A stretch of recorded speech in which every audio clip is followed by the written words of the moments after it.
Chegando na Galiléia, Jesus foi para o território da Judéia, além do Jordão.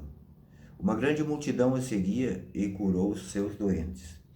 Foram ter com ele também os fariseus para o tentar e disseram-lhe: É lícito a um homem repudiar a sua mulher por qualquer motivo?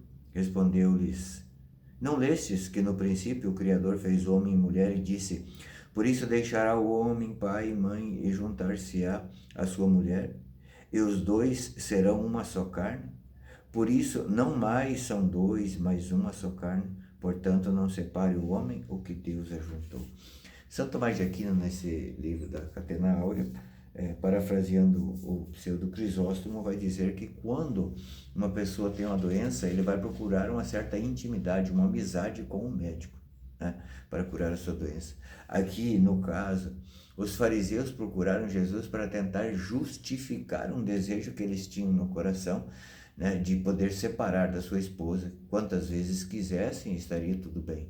Por isso eles tentaram, né, fazer o que nós chamamos hoje da janela de Overton, né, que é normalizar algo que não é normalizável, né?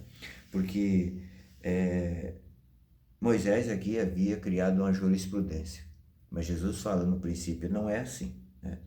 E se o homem tivesse realmente o conhecimento que ele está abraçando, né, quando abraça a sua mulher, sua própria carne, né, porque se a Bíblia diz que a mulher foi criada da costela do homem, então realmente é uma só carne. Homem e mulher é uma só carne.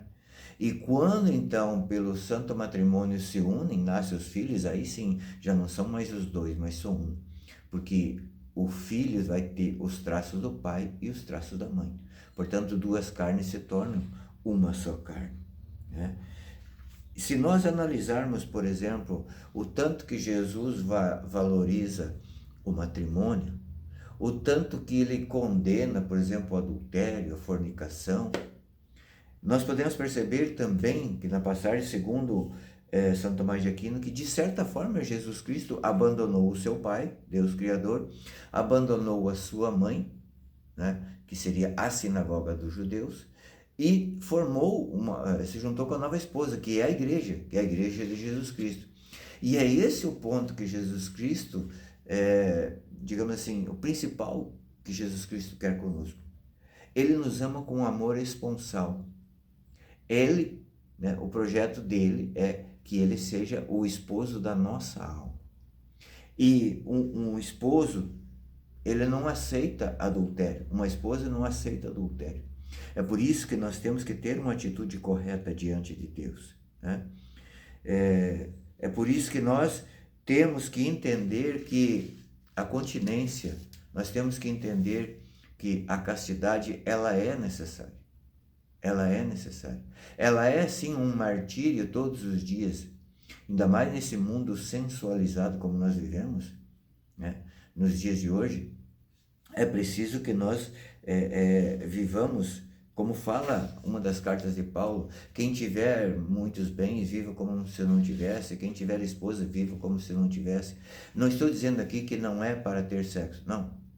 Dentro do matrimônio, o sexo é necessário, mas que não seja esse o fim último, entende? São Tomás de Aquino vai dizer que todas as coisas se dissolvem pelas mesmas causas que deram origem, mas no matrimônio não é a mesma coisa. Porque o matrimônio, a origem do matrimônio aconteceu pela vontade. E, portanto, o homem que separa da mulher, essa mulher ainda continua sendo sua esposa e ele ainda continua sendo seu esposo. Portanto, se houver aí um novo matrimônio, se houver uma fornicação, haverá o adultério, acontecerá o adultério, porque ninguém, né, o homem não pode unir aquilo, não pode separar aquilo que Deus uniu. Então, para nós, nesse dia de hoje, Deus fala, né, de uma forma bem clara, para nós no matrimônio.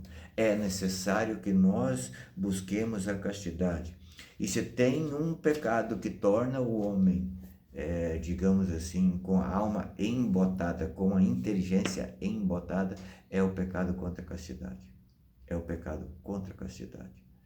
São José de Anchieta tinha o poder sobre os animais, o poder sobre a natureza. E ele dizia que um homem casto tem poderes ilimitados. porque vive segundo o coração de Deus. E é isso que Deus quer para nós, que nós sejamos castos, sejamos nós, estejamos nós em qualquer estado de vida, seja solteiro, casado, viúvo, ordenado, em todos os estados de vida nós somos chamados a ser castos, porque só assim veremos a face de Deus no céu.